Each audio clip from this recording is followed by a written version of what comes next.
tous, je suis très contente de vous retrouver aujourd'hui pour une nouvelle vidéo et comme vous avez pu le voir dans le titre, il s'agit de mon bilan du mois de septembre. Donc j'ai lu 10 livres au mois de septembre, j'ai des formats numériques et des formats papier, je vais vous présenter tout ça tout de suite.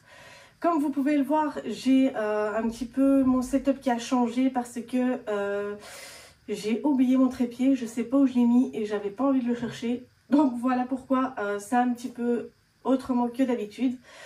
Donc voilà. Tout d'abord, j'ai lu la bande dessinée Les Sœurs Grémillet. C'est le 6e tome.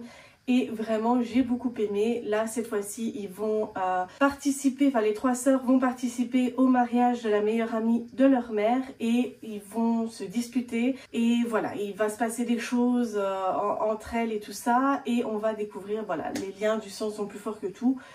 Donc c'est une bande dessinée que j'aime énormément, que je lis depuis le 1er tome et je l'ai découvert grâce au site NetGalley France. Et vraiment ce 6e tome, c'est comme tous les autres, je l'ai adoré. Ensuite j'ai lu La Maison de la Lune, le 3e tome, donc 3e et dernier tome. C'est une trilogie écrite par Chloé Laurence, excusez-moi si je dis très mal votre prénom, enfin votre nom plutôt. J'ai eu la chance de pouvoir découvrir ce livre par l'auteur en elle-même parce qu'elle m'a contactée sur Instagram. J'avais déjà lu d'autres livres de cette autrice et j'avais beaucoup aimé. Et donc elle m'a proposé de découvrir son 3e et dernier tome de cette trilogie et vraiment j'ai énormément aimé. Comme d'habitude, je suis une grande fan de sa plume, de sa façon d'écrire. Et voilà, on connaît le dénouement de l'histoire entre April et Tobias et il faut leur dire au revoir. Et vraiment, je ne suis pas prête à ça parce que j'ai adoré ces personnages. J'ai vraiment beaucoup aimé ces 2 personnages que j'adore, surtout Tobias. Mais voilà, je ne vais pas vous en dire plus parce que c'est quand même le 3e et dernier tome. Si vous n'avez pas lu les autres, j'ai pas envie de vous spoil. Mais juste pour dire que j'ai adoré. J'ai lu aussi Le Lac des Cygnes de José Marcotte. C'est un livre que j'attendais depuis très longtemps parce que la couverture, je l'adore. En ce qui concerne le livre, j'ai pas trop aimé, mais ça c'est plus mon avis personnel. Donc on se retrouve au Japon dans une ConnectCon à Tokyo et ça un rassemblement qui rassemble tous des cosplayers. Donc si vous savez pas ce que c'est des cosplayers, ce sont des gens qui s'habillent en personnages préférés de manga ou d'anime. Et donc, ils font du cosplay sur un manga qui est sorti et qui a été terminé. Et il va y avoir une prise d'otage qui sera faite pendant cette ConnectCon. Et voilà, il va y avoir du sang, des meurtres et machin. Voilà. Personnellement, j'ai pas spécialement aimé parce que ce n'est pas trop mon univers de base. Je trouvais que l'histoire était un peu banale. Mais voilà, j'ai bien aimé. Je l'ai lu assez rapidement, il faut dire. Il s'est lu très vite. Mais je pense pas que je le relirai et il fait pas partie de mon top 10 des contes interdits que j'ai déjà pu lire. Ensuite, j'ai lu le 1er tome de Kiara de Hazel Diaz. C'est un livre que je ne m'attendais pas à aimer autant. Je l'ai eu en audio avec le site NetGalley France justement. Je ne m'attendais pas à aimer autant. Dès les premiers instants de cette histoire, je suis directement emportée dans l'histoire. Je sais pas pourquoi, mais j'ai adoré. C'est une dark romance. Faut faire attention à ça parce que ce n'est pas pour tout le monde. Donc c'est avec une fille d'un mafieux, vraiment à la tête de la mafia, qui est en infiltration dans une prison pour hommes pour essayer de découvrir des secrets sur un camp adverse. Et il va se passer plein de choses. Voilà, je ne vais pas vous en dire de trop non plus. C'est le 1er tome de la saga. Je ne sais pas combien il y en a. Je sais que le 2e tome est sorti il y a un peu de temps. Mais voilà, j'ai bien aimé, vraiment, j'ai beaucoup aimé, je m'attendais pas à aimer autant. Mais voilà, j'attends de voir la suite. Ensuite, j'ai lu Un clown dans un champ de maïs de Adam César et vraiment une tuerie ce livre, j'ai adoré. Je l'ai lu en 3 jours top chrono, je ne pouvais plus le lâcher dès que je l'ai commencé. Donc je vous en avais déjà parlé justement dans ma pile à lire de cet automne parce que j'étais dans le mood un peu thriller, horreur et tout ça. Et vraiment, il donne trop envie et je l'ai lu quasiment directement après la vidéo. Donc là, c'est dans une petite ville des États-Unis où justement l'ancienne génération commence à en avoir marre de la nouvelle génération qui est prête à faire n'importe quoi pour pouvoir percer sur les réseaux et pouvoir partir de cette ville. Et donc, l'ancienne génération décide de se venger et d'éradiquer cette jeune génération. Et donc, un bain de sang va commencer lors d'une soirée et vraiment un livre très prenant qui donne extrêmement envie de lire. Il y a certains détails auxquels je ne m'attendais pas, d'autres qui étaient assez flagrants.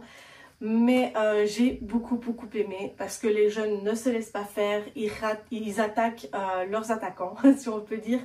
Et vraiment, j'ai beaucoup aimé. Si vous êtes sensible aux histoires avec où il y a du sang et des choses comme ça, ne lisez pas ce livre, il n'est pas fait pour vous.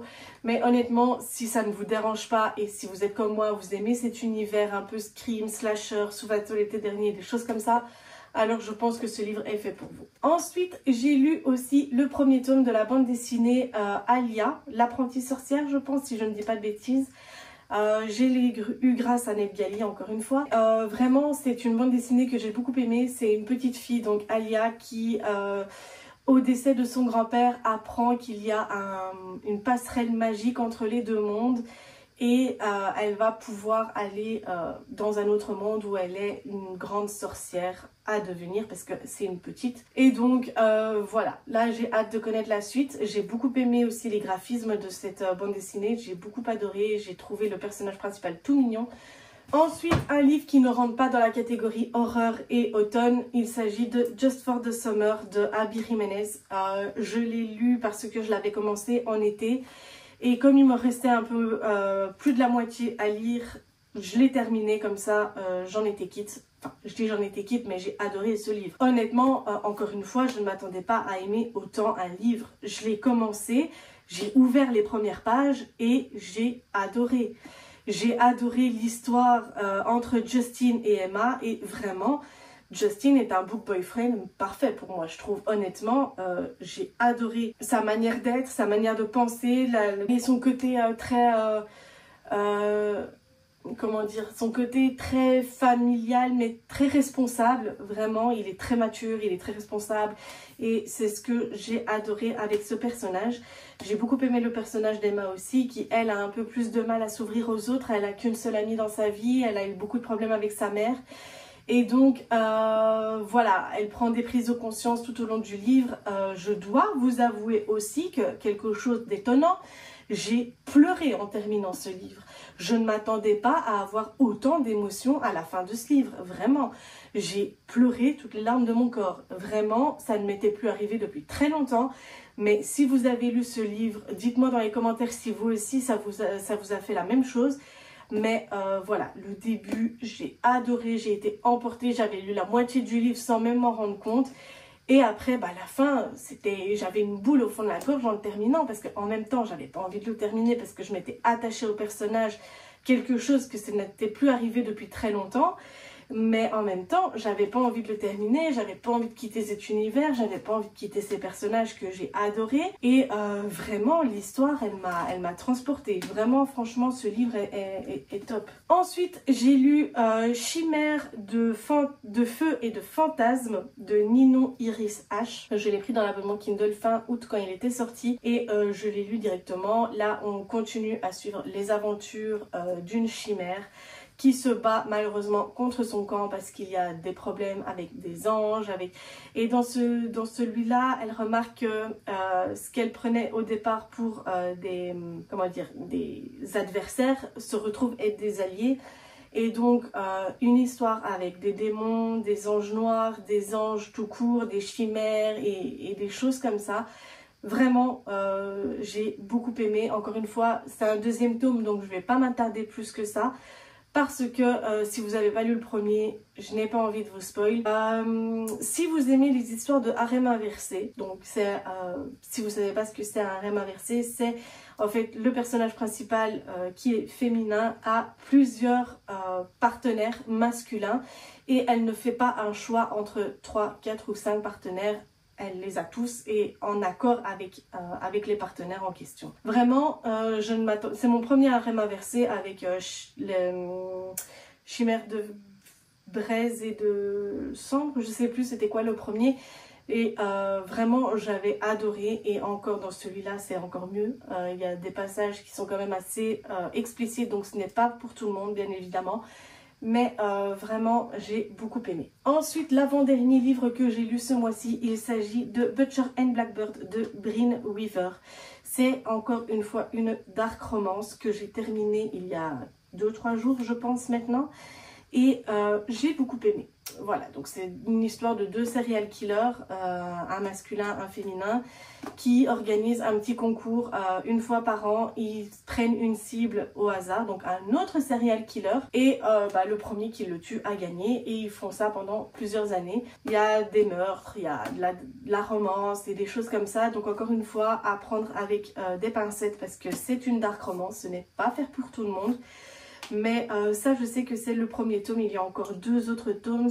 Le deuxième c'est Litter and Laker, ou je sais plus comment ça s'appelle. Mais vraiment j'ai beaucoup aimé, j'ai bien aimé, j'ai adoré les personnages, j'ai adoré certains moments où il y avait quand même pas mal d'humour dedans. J'ai adoré le personnage de Rowan. Mais Sloane était aussi est vraiment bien parce que c'est un personnage qui est quand même assez badass si on peut dire.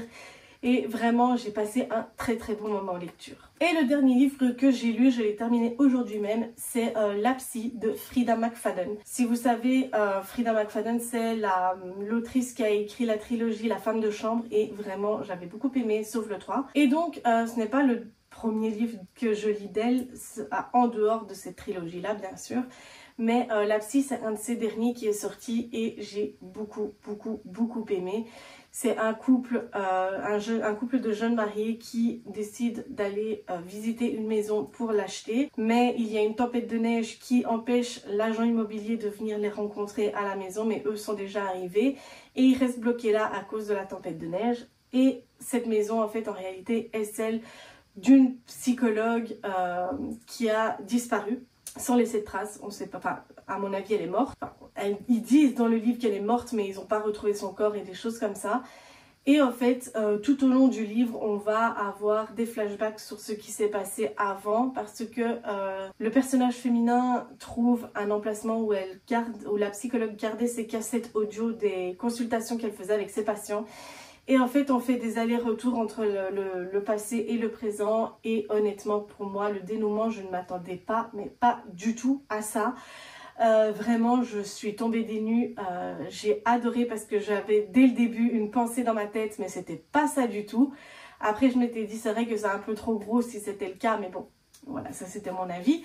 Mais honnêtement, je ne m'attendais pas du tout à ce dénouement-là. J'ai adoré. Vraiment, encore une fois, Freida McFadden, si vous cherchez un bon thriller psychologique, on va dire, parce qu'elle nous induit en erreur depuis le début du livre, elle nous met sur une piste, on se dit, ah, ben c'est absolument ça, et pour finir à la fin, on a un coup de massue en se disant, ben non, c'était pas ça du tout, c'était autre chose. Mais vraiment, voilà, j'ai beaucoup aimé ce livre. Donc voilà les amis, cette vidéo est maintenant terminée. J'espère qu'elle vous aura plu. N'hésitez pas à me dire dans les commentaires si vous aussi vous avez lu un des livres que je vous ai proposé dans cette vidéo. Et surtout ce que vous en avez pensé, ça me fait toujours énormément plaisir de vous lire. Sur ce, cette vidéo est maintenant terminée. N'hésitez pas à vous abonner à ma chaîne si ce n'est pas encore fait. Et à liker cette vidéo si elle vous a plu. Moi je vous dis à la prochaine pour une nouvelle vidéo. Bisous.